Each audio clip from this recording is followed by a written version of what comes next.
খুলনা মহানগরীর গল্লামারী ব্রিজ এলাকা পার হতেই শুরু বটিয়াঘাটা উপজেলা। সিটি কর্পোরেশন এলাকা বৃদ্ধির প্রস্তাবের খবরে এই এলাকায় দ্রুত বাড়তে থাকে আবাসন। শুধু এই এলাকা নয়, খুলনা উন্নয়ন কর্তৃপক্ষের মাস্টার প্ল্যানভুক্ত কেসিসির বর্তমান সীমানা সংলগ্ন সবগুলো এলাকায় কেডিএর অনুমতি ছাড়াই চলছে অপরিকল্পিত আবাসন গড়ে তোলার হিড়িক।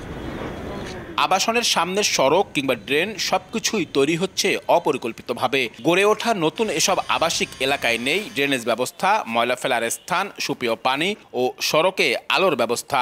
সরুগলির এই এলাকাগুলো সামান্য বৃষ্টিতেই জলাবদ্ধ হয়ে পড়ে। কেডিএ থেকে অনুমতি না পেয়ে বসতির প্রয়োজনে বাধ্য হয়ে অনুমতি ছাড়াই ভবন নির্মাণে বাধ্য হচ্ছেন বলে অভিযোগ স্থানীয়দের। কেডিএতে অনুমতি নিতে যায় কিন্তু আমাদের কোনো অনুমতি দেয় না। ড্রেন নাই, পানি উঠে তাহলে ভরে যায়। সিটি কর্পোরেশনের ভিতরে না নেওয়ার কারণে আমাদের এই রোডগুলো ডেভেলপমেন্ট হচ্ছে না। রোড লাইন নাই, রোড লাইন থেকে আমরা বঞ্চিত হচ্ছি। কোটি কোটি টাকা খরচ করে যদি কেউ বাড়ি করে, পরবর্তীতে যদি এটা কেডিএ প্ল্যান যদি অন্তর্ভুক্ত না হয়, তাহলে তো এই বাড়ি পরবর্তীতে ভেঙে দেওয়ার একটা সম্ভাবনা থাকে। তবে কেডিএ বলছে এখতিয়ার না থাকা এবং চিঠি দিয়ে অবগত করার পরেও স্থানীয় সরকার অনুমতি দেয় নিয়ন্ত্রণ করা যাচ্ছে না ভূমির অপরিকল্পিত ব্যবহার। যদিও স্থানীয় সরকার বিভাগের দাবি, মাস্টার প্ল্যানভুক্ত এলাকার কোনো গেজেটেড কপি দেখাতে পারেনি কেডিএ। আইন মেনেই ইমারত নির্মাণের অনুমতি দিচ্ছেন তারা।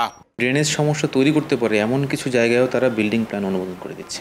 এমনকি ছোট ছোট রাস্তা সেগুলোকে বড় দেখিয়ে অনুমোদন করে দিচ্ছে। প্রপার আইন মেনেই দিচ্ছি এবং কেডিএর যে জায়গাটা তারা তাদেরকে বলছে তার এগেনস্টে তারা কোনো প্রপার ডকুমেন্ট এখনো পর্যন্ত উপজেলা পরিষদে দিতে পারেননি। অন্যদিকে কেডিএ তদারকি কিংবা অন্য কোনো ব্যবস্থা না নেয়ায় প্রস্তাবিত সম্প্রসারিত এলাকায় বিশৃঙ্খল আবাসন ও স্থাপনার ফলে ভেস্তে যেতে বসেছে তাদের পরিকল্পিত পরিচ্ছন্ন নগরী গড়ার পরিকল্পনা, বলছে সিটি কর্পোরেশন।